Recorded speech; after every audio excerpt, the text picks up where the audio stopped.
juga Bapak Kiai Haji Dr. Faisal Reza Adib dan para kiai yang lain. Bunda Dr. Sari, Bapak Profesor Priyatno, bil khusus kepada Sahibul Hajat pada pagi hari ini, Ibu Hajaris Manofarin dan seluruh keluarganya semakin diberikan keberkahan semuanya, segalanya, selamanya dari Allah melalui guru-guru kita, bil khusus melalui pengersabah. Ikhwan akhwat yang dimakan Allah Subhanahu wa taala, qala syekhuna wa mursyidna wa rabbana hadrati Syekh Muhammad Abdul Ghaffar Tausara fi kitab Fadailul Syuhur kitab Ridal Ghafur. Wa amal jimu tsani fi hada syari al jalwa. Al jalwatu hiya khurujul abdi minal khalwati bin nu'util ilahiyah. Idh ainuhu wa a'dahu fi tamakhusil jam'i wa huwa alal ina wal a'da'u mudha'afatun ilal haqqi bila abdin. Guru kita berbagi ilmu dalam kitab Fadailul Syuhur masih di bulan Dzulhijjah. Huruf yang ketujuh adalah jim yang kedua. Jim yang kedua, ada dua jim. Yang pertama jimnya diartikan dengan jidal, pertengkaran atau perdebatan. Jim yang kedua diartikan dengan jalwah. Jalwa itu adalah menyepi dalam keramaian. Di dalam bab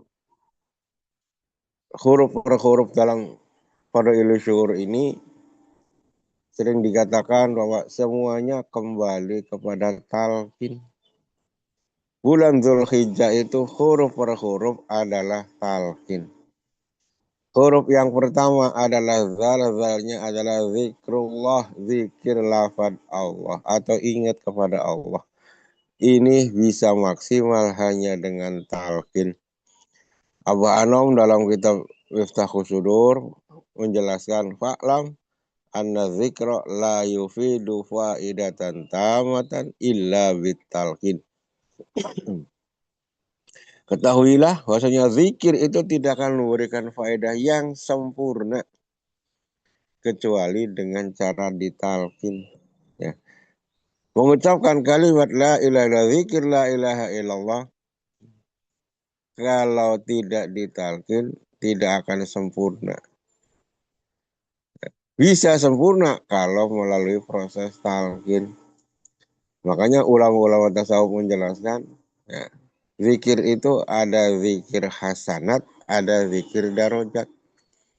Apa zikir hasanat? Zikir hasanat itu zikir yang dapat kebaikan, dapat pahala. Orang belum ditalkin zikir la ilaha illallah, la ilaha illallah. Itu zikir hasanat, zikir kebaikan, ya, zikir mendapatkan pahala.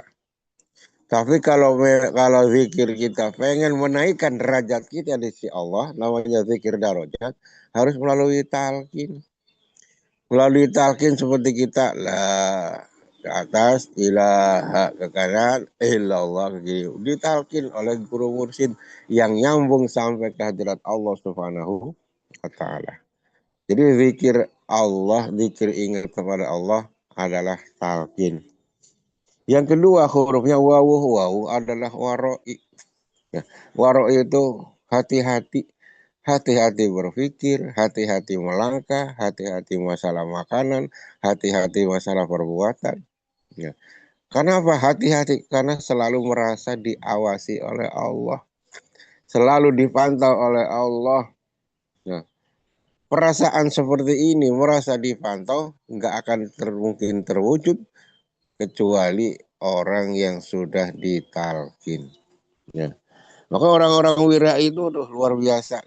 Contoh guru-guru kita, Abah Anom, contoh wirainya luar biasa.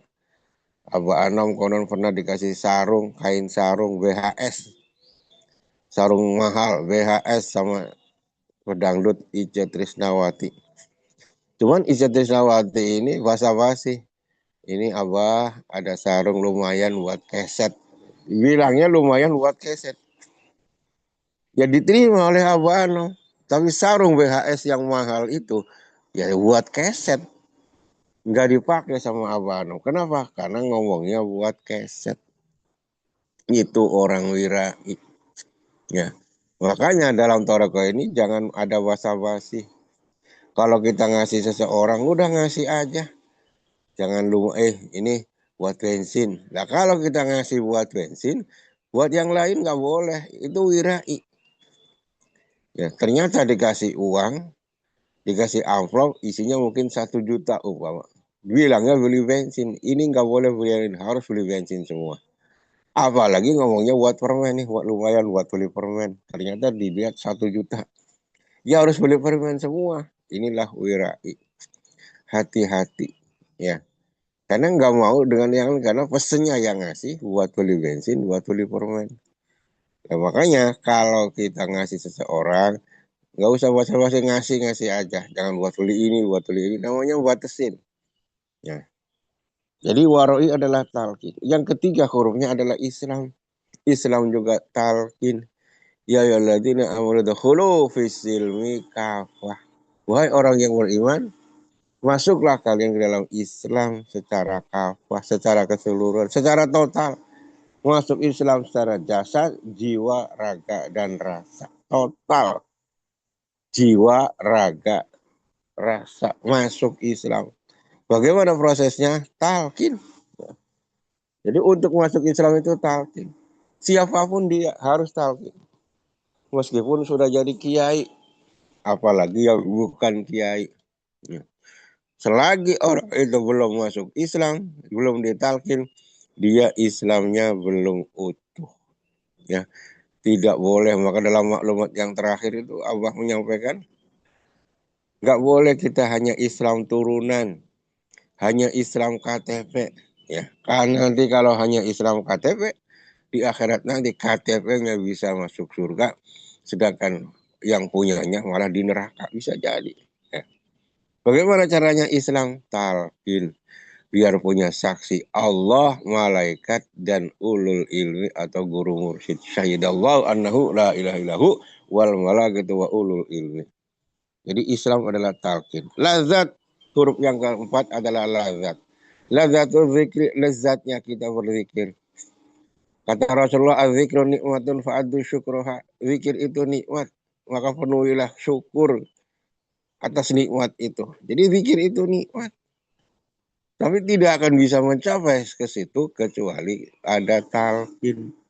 Nanti setelah ditalqin kasih tahu caranya bahwa zikir itu harus ada wudhu yang sempurna, ada suaranya yang kuat, ada pukulannya yang tepat, harus ada mahabbah cinta kepada Allah, baru merasakan lazat. Tanpa talqin nggak akan bisa menemukan lazatnya zikir. Jadi zikir adalah talqin. Kemudian ya hurufnya yang kelima adalah hak, haknya hijul baiti. Hiju baitillah, menuju kepada bait Allah, rumah Allah. Ya. Allah menjelaskan rumah mana saja, nggak harus ke Mekah. Orang haji, orang umrah nggak harus ke Mekah. Di mana kita melangkah menuju Baitullah, menuju masjid, itu adalah haji. Ini nggak akan bisa nyambung kecuali orang yang sudah ditalqin. Ya. Kalau orang sudah belum ditalqin, nggak bakal nyambung ini. Taunya haji itu cuman ke Mekah. Taunya umroh cuman ke Mekah. Jadi ternyata haji itu kemana saja, ke Baitullah. Baitullah itu rumah Allah, bukan saja di Masjidil Haram, tapi masjid-masjid yang ada di lingkungan kita juga itu adalah termasuk Baitullah. Maka guru kita umroh ke Eropa, umroh ke Vatikan, umroh ke Spanyol. Ya orang di luar geger. Karena apa? Karena nggak ngerti. Karena nggak ngerti. Ya taunya yang namanya umroh ya ke Mekah. Tidak ke tempat yang lain. Ya. Jadi hijul baiti, ila baitilah, baitullah itu bukan saja di Mekah. Dimanapun, bahkan di negeri kafir pun kita bisa melaksanakan haji. Hijul baitillah. Kemudian yang huruf yang keenam adalah jidal. Jidal inilah yang kemarin dibahas. Jidal ini adalah satu sifat pantangan yang bisa membatalkan, merusak haji dan juga bisa merasakan perjalanan ruhani kita. Ada 3 hal yang dicantumkan dalam Al-Quran. 3 hal ini merusak ibadah haji Ya hajinya bisa jadi sebenarnya nggak batal, tapi rusak. Rusak, cacat hajinya. Toreko kita juga begitu. Kita udah ditalkin, tapi dengan 3 hal ini bisa rusak. Apa? Yang pertama adalah rofasa. Fala rofasa, wala fusuka, wala jidala. Ya, fasek, ngomong porno, ngomong jorok, eh, rofas, ngomong jorok, wal fusuk, maksiat, dan jidal pertengkaran atau perdebatan. Ya, harus legowo kita. Harus legowo. Tidak boleh orang haji secara syariat ini berdebat. Karena beda fikihnya, karena beda pandangannya, karena beda gurunya. Jangan. Juga bertoreko. Toreko itu banyak, ada yang gini, gini, gini, gini. Jangankan torekonya beda, torekonya sama aja, TKN itu beda caranya. TKN dari Meranggen, TKN dari Banten, TKN dari Cirebon, itu semuanya punya cara masing. Ya, jangan menyalahkan pengajaran orang lain. Itu yang digariskan oleh guru-guru kita. Jadi untuk menghindari jidal, talqin, talqin. Nah, huruf yang ketujuh, jim yang kedua adalah jalwah. Jalwah itu adalah nyepi dalam keramaian. Ini yang jarang dibahas dalam kitab-kitab tasawuf di dalam kitab tasawuf juga jarang dibahas. Termasuk di dunia pesantren jarang dibahas masalah jalwa ini. Paling yang dibahas adalah masalah kholwat. Ya kholwat juga nyepi. Artinya kholwat juga nyepi. Bahwa kita harus kholwat. Ya kholwatnya prakteknya lahir dan batin. Jadi kita ngungsi ke gua-gua, ke hutan, ke tempat-tempat sepi, nyari-nyari tempat yang angker. Ya, itu kholwat. Supaya apa? Supaya nggak komen dengan manusia. Nggak bergaul dengan manusia secara fisik. Karena memang kita harus akui, bergaul dengan manusia itu kita banyak keselnya daripada banyak senangnya. Ya, banyak bikin enaknya daripada bikin enaknya. Ya, kalau kita baca medsos aja, kita nggak kemana-mana, tapi kita baca medsos, ada TikTok, ada Instagram, dan lain sebagainya. Ya, dia cuma ada berita ini, berita ini. Nah, kalau hati kita ikut tercoret, ya, itu ya zaman dulu kholwat, udah, jangan ketemu orang, pergi ke gunung, pergi ke gua, pergi ke mana. Kholwat secara lahir dan batin. Ini namanya kholwat. Tapi yang diajarkan oleh guru kita nggak begitu. Kalau TKN ada kholwat-kholwat yang kayak gini, yakin TKN nggak bakal berkembang. Nggak bakal berkembang, banyak orang ngeper, lagi enak-enaknya kerja, suruh rombongan ke laut, rombongan ke gua, rombongan ke gunung-gunung, nyari tempat sepi. Ditinggalin kerjaannya, ditinggalin semuanya. Pasti nggak akan laku TKN ini. Tapi yang membuat TKN kita ini laris manis, kita bukan kholwat tapi jalwah. Kita tetap ada di keramaian. Yang menyendiri, yang nyepi bukan jasad kita, tapi hati kita selalu bersama dengan Allah Subhanahu wa Ta'ala. Nah, inilah konsep dari guru kita. Namanya jalwah. Ya. Jadi jalwah. Wal muradu huna wal muradu biha ay bil jalwati huna al khalwatu fiha ay fil jalwah wa ya ayyakuna qalbu dzakir wasalik hadiran al haqqi subhanahu wa ta'ala fi jamil ahwali ghaiban anil khalqi wa qawnihi bainahum. Jadi yang dimaksud jalwat di sini adalah khalwat. Khalwat artinya hatinya seorang zakir, hati seorang murid, seorang salik selalu bersama dengan Allah dalam setiap langkah dinamika kehidupan. Tapi ghaiban anil khalqi, tidak ada makhluk dalam hatinya, nggak ada makhluk, ada hanya khalik, hanya adalah Allah. Ma kaunihi bainahum.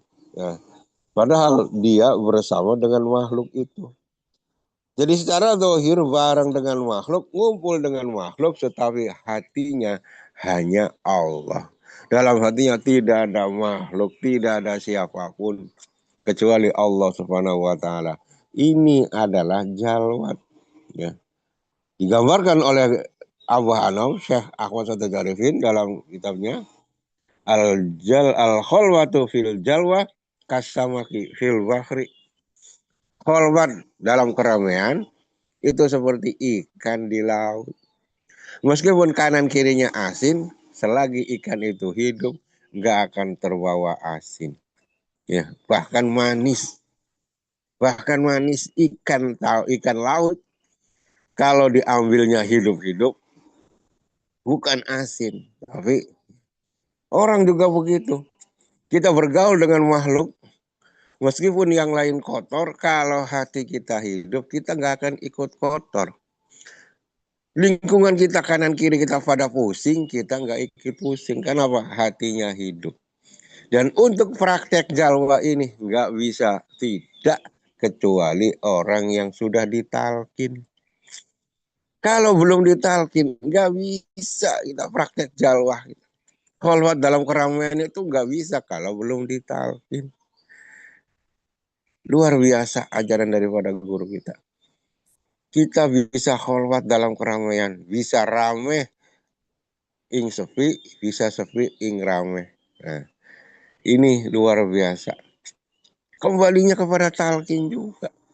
Ya, talqin, jalwat itu talqin. Tanpa talqin nggak akan ada bisa praktek jalwat. Pasti kita akan terlupa, ternoda, terkontaminasi oleh lingkungan kita. Lingkungannya asin ikut asin, lingkungannya pedas ikut pedas, lingkungannya panas ikut panas, lingkungan kita gelisah ikut gelisah. Kalau apa? Kalau belum ditalkin. Dengan kita ditalkin oleh guru mursyid, hati kita hidup, hati kita selalu ingat kepada Allah, maka kita akan aman. Tidak terkontaminasi, tidak tercemar orang kanan kiri lingkungan kita yang semakin kesini, semakin luar biasa godaannya, semakin luar gangguannya. Mudah-mudahan kita semua selalu istiqomah.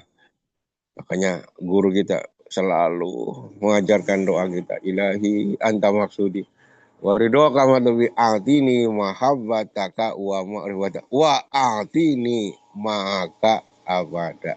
Ya Allah, berilah aku semua bisa mencintaimu dan berilah aku selalu bisa bersama dengan engkau dalam setiap saat, setiap waktu. Kapanpun, dimanapun, kita selalu bersama dengan Allah Subhanahu wa Ta'ala. Kurang lebihnya maaf Allah alam. Assalamualaikum warahmatullahi wabarakatuh. اللهم صل على النبي الهاشمي